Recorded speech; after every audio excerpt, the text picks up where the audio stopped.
Friends, welcome to food and craft. ഇന്ന് ഞാനിവിടെ വന്നിട്ടുള്ളത് ഒരു ചില്ലി എഗ്ഗിൻ്റെ റെസിപ്പി ആയിട്ടാണ്. വളരെ ടേസ്റ്റ് ഉള്ളതും അതേസമയം വളരെ ഈസിയുമായ ഒരു കറിയാണിത്. കുട്ടികൾക്കെല്ലാം ഇത് തീർച്ചയായും ഇഷ്ടപ്പെടും. അപ്പോൾ നമുക്കിതിൻ്റെ ഇൻഗ്രീഡിയൻസ് എന്തെല്ലാമാണെന്ന് നോക്കാം. റെസിപ്പിയിലേക്ക് പോകുന്നതിന് മുമ്പ് നിങ്ങൾ ആദ്യമായാണ് എൻ്റെ ഈ ചാനൽ കാണുന്നതെങ്കിൽ ഇതിന് താഴെ കാണുന്ന ചുവന്ന സബ്സ്ക്രൈബ് ബട്ടൺ പ്രസ് ചെയ്യാനും അതിനോടൊപ്പമുള്ള ബെൽ ഐക്കൺ ക്ലിക്ക് ചെയ്യാനും മറക്കരുത്.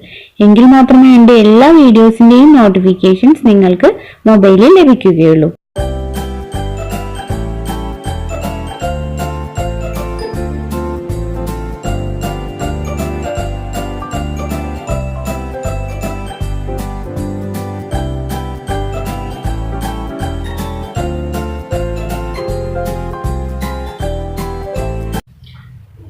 പാൻ ചൂടായ ശേഷം ഇതിലേക്ക് കുറച്ച് സൺഫ്ലവർ ഓയിൽ ഒഴിച്ചു കൊടുക്കാം.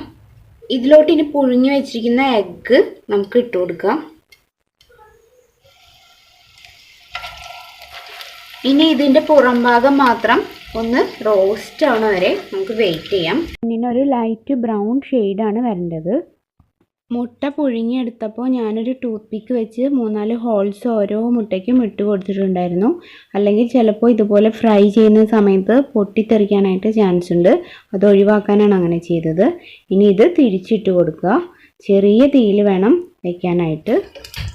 ഇപ്പോൾ ഏകദേശം ഇത് ചുറ്റിനും ഒരു ലൈറ്റ് ബ്രൗൺ ഷെയ്ഡ് വന്നിട്ടുണ്ട്. ഇനി ഇത് നമുക്ക് കോരി മാറ്റി വയ്ക്കാം.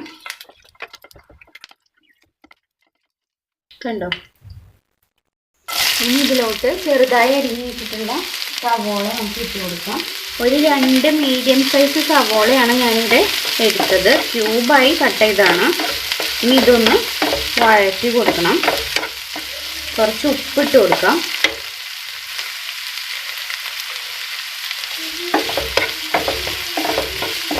ഇനി ഇതിലോട്ട് നീളത്തിൽ അരിഞ്ഞ് വെച്ചിരിക്കുന്ന ഇഞ്ചിയും വെളുത്തുള്ളിയും ഇട്ട് കൊടുക്കാം.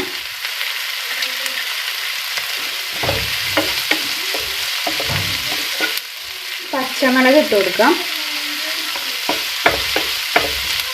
ഇപ്പോൾ ഇതൊരു ലൈറ്റ് ബ്രൗൺ ഷെയ്ഡ് വന്നു തുടങ്ങിയിട്ടുണ്ട്. ഇനി ഇതിലോട്ട് ക്യാപ്സിക്കം ഇട്ട് കൊടുക്കാം.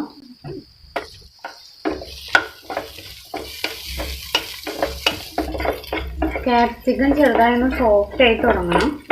അതുവരെ ഇത് വഴറ്റി കൊടുക്കാം. ഒരു 3 ടീസ്പൂൺ കാശ്മീരി മുളക് പൊടിയാണ് ഞാനിവിടെ ഇട്ട് കൊടുക്കുന്നത്.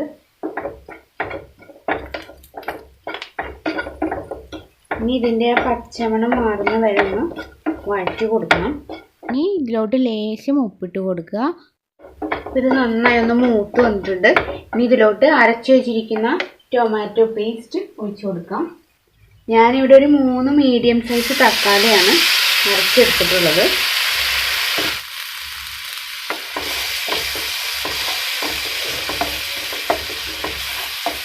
ഇനി ഇതൊന്ന് നന്നായി ഇളക്കി കൊടുക്കണം.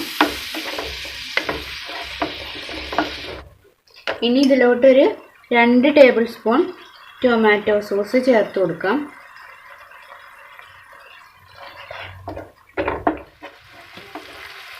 ഇനി ഇതിലോട്ട് ഒരു നുള്ള് പഞ്ചസാര ചേർത്ത് കൊടുക്കണം.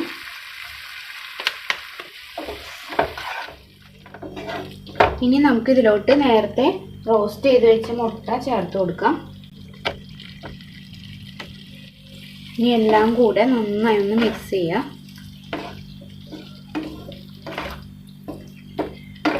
ഇനി നമുക്കിതൊന്ന് ഒരു 3 മിനിറ്റ് സമയം ഒന്ന് മൂടി വയ്ക്കാം. അപ്പോഴേക്കും എഗ്ഗിൽ നന്നായി മസാലയൊക്കെ ഒന്ന് പിടിച്ച് കറി നല്ല സെറ്റായിട്ട് കിട്ടും. ഇനി നമുക്കിതൊന്ന് തുറന്ന് നോക്കാം. ഇപ്പം നമ്മുടെ കറി റെഡി ആയിട്ടുണ്ടാവും. ഇപ്പോൾ നമ്മുടെ വളരെ ടേസ്റ്റിയായ ചില്ലി എഗ്ഗ് ഇവിടെ തയ്യാറായിട്ടുണ്ട്. ഇനി നമുക്കിതൊരു സെർവിങ് ബൗളിലോട്ട് മാറ്റാം. ലേശം മല്ലിയിലയൊക്കെ ഇട്ട് ഗാർണിഷ് ചെയ്യാം. നല്ല ടേസ്റ്റിയായ അതേസമയം ഉണ്ടാക്കാൻ വളരെ ഈസിയായ ഒരു കറിയാണിത്. നിങ്ങളെല്ലാവരും തീർച്ചയായും ഇത് ട്രൈ ചെയ്ത് നോക്കണം. ഇഷ്ടപ്പെട്ടാൽ ലൈക്ക് ചെയ്യണം, ഫ്രണ്ട്സിനൊക്കെ ഷെയർ ചെയ്ത് കൊടുക്കണം, സബ്സ്ക്രൈബ് ചെയ്യണം.